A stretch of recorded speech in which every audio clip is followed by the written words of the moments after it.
Hey guys, here we go into a video on Tony Yoka and his knockout of Alexander Dimitrenko, who's a very good fighter, really accomplished, very talented guy, and how Tony Yoka basically destroyed him.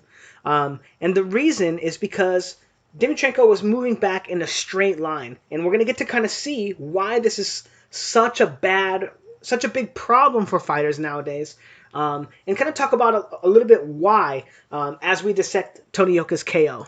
So we have Tony Yoka coming forward, and he's going to feint right here. And look how he feints to the body, and Dimitrenko immediately shifts his weight to his right leg, but his hips don't come with him, right? But he's also going to extend his lead hand like this to kind of help shift the momentum. And it's kind of easier to throw your weight around when you take your hands with you. So instead of transferring his weight and using his muscles to do it, and his legs, and turning his hips so he can pivot off the line after, he kind of just moves in that general direction and uses his arms to kind of push off, kind of in the air to transfer his weight, or to like move his weight. And Tony Yoka notices that when he does this, his lead hand comes out, and he's not guarding his head, right? And now he goes to jab to the body, and Dimitrenko says, oh, does the same thing. Oh, and this is moving back in a straight line. Notice he's here, and he kind of hops back. I guess I should have made that clip a little longer, but he kind of hops back after shuffling his weight, and then gets caught back on the line.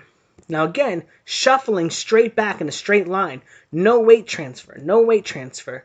But every time he shoots a jab, or he feints his jab, he gets Alexander to extend his lead hand and stop and move his hand away from his own head. Now again, coming forward, whoops, too far. He shoots the jab, and look at Dimitrenko's first response. It's to move back in a straight line and extend his lead hand so he can make that motion quicker.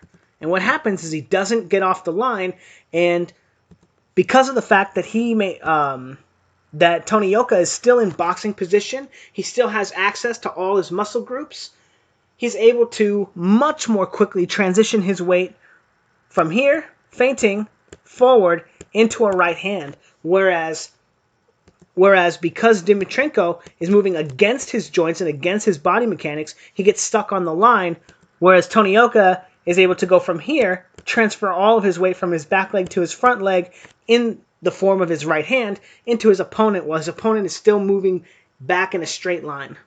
Now, that's exactly why you need to transfer your weight. Again, moving in a straight line back, straight line back, straight line back.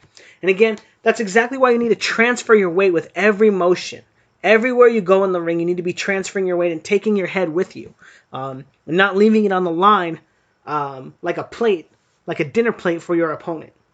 Now, I thought this was a great performance from Yoka. I thought that he picked up on that pattern and that technical problem of Dimitrenko really quickly. I thought that he took advantage of it really quickly, and he took advantage of it in the absolute best way possible. By ending the fight, by essentially looking at his opponent, asking him a question, and then using the answer to that question to solve his next problem, which is, how do I land a punch? Anyway, it was a great performance from Tony Yoka. I look forward to seeing much more of him in the future. And yeah, thanks guys. Oh, well, don't forget to like, comment, and subscribe. And don't forget to check out FoutsBoxing.com. I'll be doing boxing articles and boxing news.